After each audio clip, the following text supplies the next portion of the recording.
Bapak Ibu penguji uji kinerja mahasiswa PPG dalam Jabatan Transformasi Plus Kementerian Agama Republik Indonesia LPTK Universitas Islam Negeri Raden Fatah Palembang Batch 1 tahun 2025.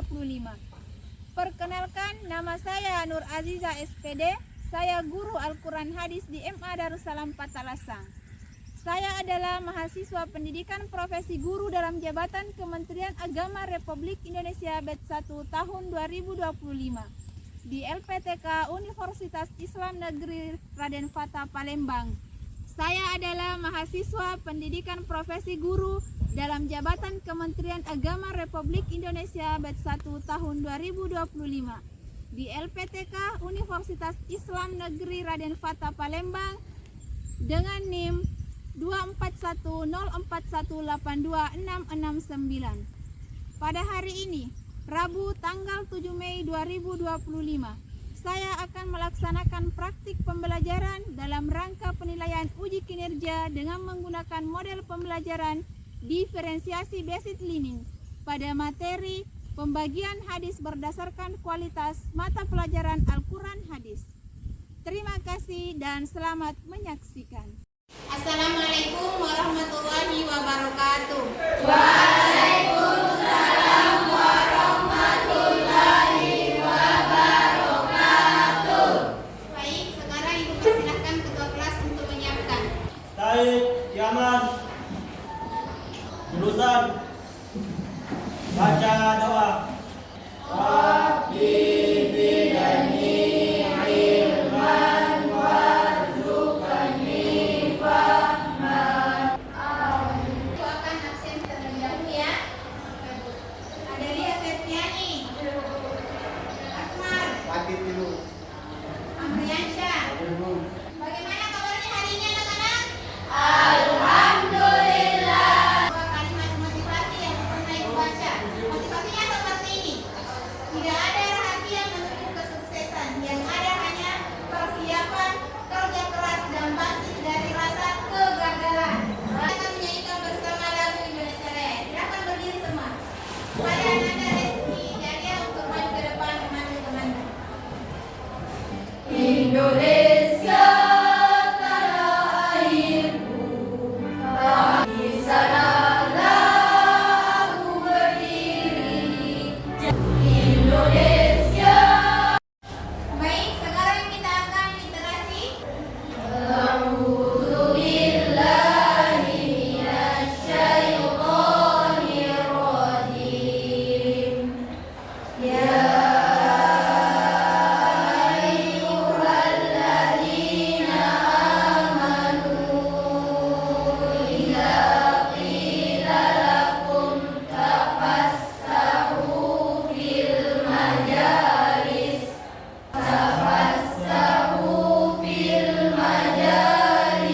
fafsahu yafsahillahu lakum. Sekarang Ibu mau tanya, siapa yang masih ingat materinya pekan lalu? Hadis mutawatir, Bu. Ya, hadis mutawatir. Ada lagi? Hadis ahad, Bu. Hadis ahad. Ya, jadi pekan lalu kita belajar tentang pembagian hadis dari segi kuantitas, yaitu hadis mutawatir dan hadis ahad. Sekarang Ibu akan bertanya, kira-kira kita sebagai seorang muslim, seberapa penting kita mengetahui kualitas suatu hadis? Ada yang bisa jawab? Ya, Nia Ramadhani. Bagi seorang muslim untuk memahami kualitas hadis. Kenapa? Karena tidak semua hadis memiliki tingkat kebenaran yang sama. Hadis yang sahih atau hadis yang terpercaya memiliki sanad yang bersambung. Sekarang kelas untuk temannya tadi. Ada dampaknya ketika kita langsung menjadikan hadis itu sebagai landasan dalam kehidupan atau memahami bahwa ini hadis sahih tanpa kita ketahui dulu alurnya. Ini berdampak dalam kehidupan kita, termasuk dalam merusak citra Islam itu sendiri karena kita memahami atau salah kaprah terhadap suatu hadis. Baik, hari ini kita akan belajar tentang pembagian hadis dari segi kualitas. Sebelum kita lanjut, Ibu persilakan kepada Ananda Renati untuk membacakan tujuan pembelajaran di atas. Peserta didik mampu menganalisis pembagian hadis dari segi kualitas. Ya, jadi tujuan pembelajaran kita hari ini adalah Ananda sekalian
dan daif. Hasan itu artinya baik dan juga bersambung sanadnya, tetapi ada kekurangannya sehingga menjadi berbeda dengan hadis sahih. Misalnya, kalau tadi hadis sahih itu kuat sekali hafalannya, kalau di hadis hasan tingkatan kekuatan hafalan seorang perawi dibawa dari tingkatan kualitas hadis sahih. Kriteria hadis hasan yang pertama adalah sanad hadis harus bersambung, perawinya adil dan mempunyai sifat dapat, namun kualitasnya ini lebih rendah daripada hadis sahih. Materi selanjutnya yaitu hadis dhaif. Jadi sudah berapa hadis yang kita pelajari? Pertama hadis sahih, yang kedua hasan, dan yang ketiga hadis dhaif. Ketiga hadis ini adalah hadis dari segi kualitas. Sekarang hadis dhaif. Dhaif artinya lemah. Misalnya terputus di sanadnya sehingga ini lemah daripada hadis sahih dan hadis hasan. Khusus hadis dhaif, maka para ulama hadis kelas berat semacam Al-Hafiz menyebutkan bahwa hadis dhaif boleh digunakan dengan beberapa syarat. Yang pertama, levelnya tidak parah. Yang kedua, berada di bawah nas lain yang sahih. Dan yang ketiga, ketika mengamalkannya tidak boleh meyakini kesahihannya. Baik anak-anak sekalian, itu tadi penjelasan mengenai hadis dari segi kualitas yang terdiri dari hadis sahih, hasan, dhaif. Ibu ingin bertanya kepada siapa yang suka belajar dengan cara membaca dan menulis? Saya, Bu. Ada berapa orang? 1, 2, 3, 4, 5, 6. 6 orangnya. Yang suka belajar dengan gaya menonton YouTube dan video lainnya siapa? Reva. Kalau yang suka berpetualang, misalnya harus wawancara, ada narasumber yang ditanya siapa? Saya, Bu. Sebelah sini, ada Amri juga di sana. Jadi ada 4 orang. Yang memilih tadi gaya belajarnya, Ibu persilahkan untuk bergeser mencari temannya dengan tertib.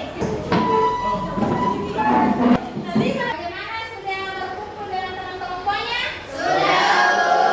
Kelompok yang berpetualangan? Iya, Bu. Begitu, sekarang untuk kelompok yang suka membaca dan menulis, Ibu persilahkan untuk maju ke depan mengambil buku bacaannya.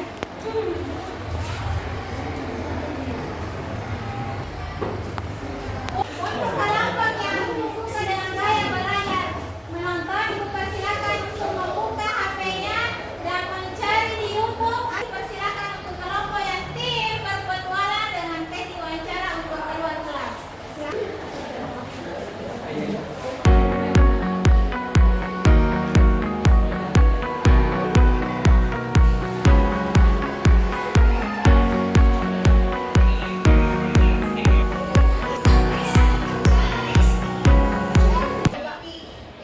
Perkenalkan, kami dari kelas 10 MIPA akan melakukan wawancara tentang Al-Quran hadis. Di mana kami akan mengajukan pertanyaan, Pak. Ya, di sana. Apakah perbedaan hadis sahih, hasan, dan dhaif? Untuk perbedaan ketiga kualitas hadis ini ada 3 ya. Jadi ini adalah merupakan hadis yang mesti kita pelajari. Yang pertama itu hadis sahih. Nah, hadis sahih itu adalah kedudukan yang pertama dalam kualitas hadis. Nah, jadi kedudukan yang pertama maksudnya adalah dalam mengambil pelajaran, ya, yang pertama yang harus kita pelajari itu hadis sahih.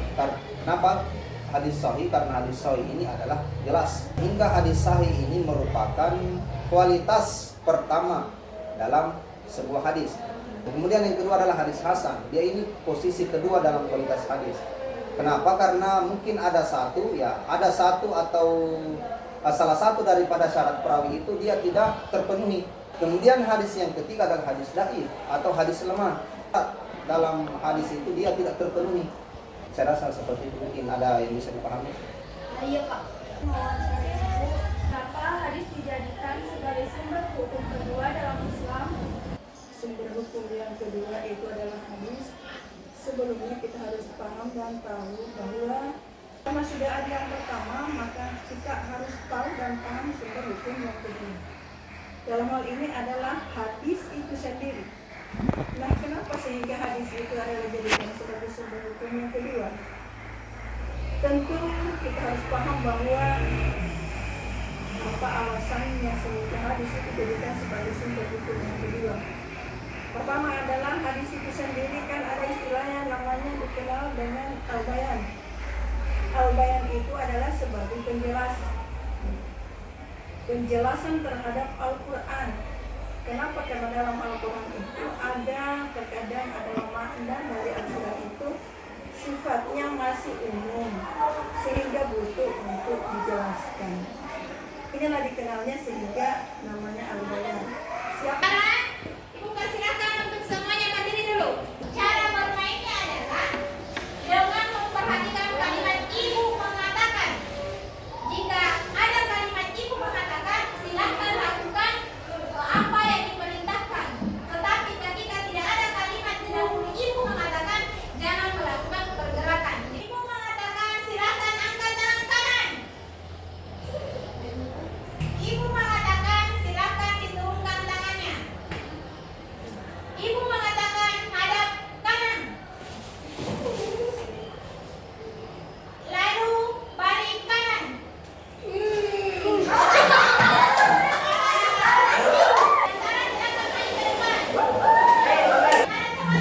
Apa hukumannya? Sekarang kita dengarkan pantun dari teman-temannya. Dimancing di tepi sungai. Ikan yang didapat lumayan banyak. Rajin belajar sejak usia dini. Kelak dewasa menjadi bijak. Bagaimana anak-anak, sudah selesai hasil belajarnya? Baik, kalau begitu ibu persilahkan untuk menyelesaikan tugasnya tadi dengan cara untuk tim atau kelompok yang suka dengan belajar menonton, silahkan diedit di Canva, buat PowerPoint. Setelah itu sebentar hasil PowerPoint-nya langsung dikonekkan dengan WA ibu dan di print out untuk dijadikan sebagai suatu flyer atau pamflet di manila karton. Untuk yang wawancara silahkan diedit videonya untuk didampingkan sebentar. Untuk yang kelompok menulis silahkan dikeluarkan hasil bacaannya di kertas. Setelah itu sebentar naik untuk presentase dan dari hasil bacaan dapat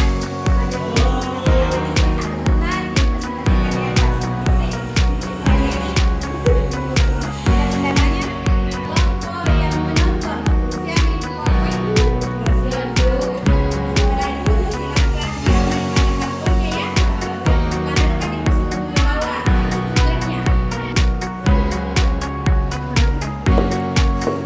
kalau kelompok lain bagaimana? Baik, sekarang ibu persilakan kelompok 1 untuk naik mempresentasikan tugasnya. Assalamualaikum warahmatullahi wabarakatuh. Waalaikumsalam warahmatullahi wabarakatuh. Perkenalkan, kami dari kelompok 1 akan mempresentasikan hasil wawancara kami. Selamat menyaksikan.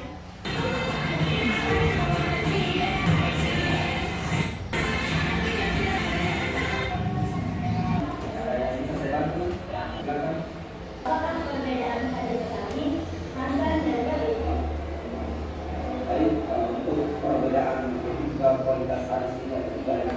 Jadi hadis sahih ini adalah merupakan hadis yang mesti kita pelajari. Yang pertama itu hadis sahih. Baik, itulah tadi presentasi video wawancara dari kelompok kami. Terima kasih atas segala perhatiannya. Ingin mempresentasikan hasil bacaan kami.